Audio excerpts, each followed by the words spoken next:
দাঁড়াও দাঁড়াও, ভিডিওটা স্কিপ না করে জেনে যাও যে এত সহজে এত সুন্দর একটা রান্না আমি কি করে করলাম। তো ফার্স্টেই ব্লেন্ডারে একটু আদা কুচি, একটু পেঁয়াজ, একটু লঙ্কা আর একটা টমেটো নিয়ে ব্লেন্ড করে নেবো।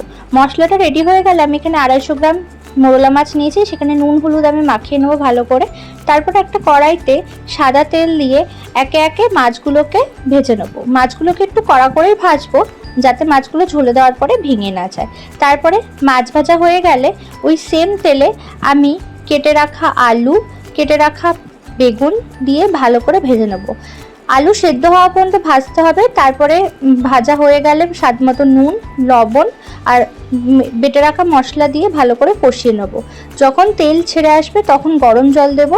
ঝোল ফুটে আসলে তারপরে আমি মাছগুলোকে অ্যাড করে দেবো। মাছগুলোকে সামান্য 5 মিনিট ফোটালেই হবে। তারপরে আমাদের রেডি হয়ে গেল এখানে মোরলা মাছের চচ্চড়ি। তোমরা ট্রাই করবে, ট্রাই করে আমাকে অবশ্যই কমেন্ট সেকশনে জানাবে তো তোমাদের কেমন লাগে।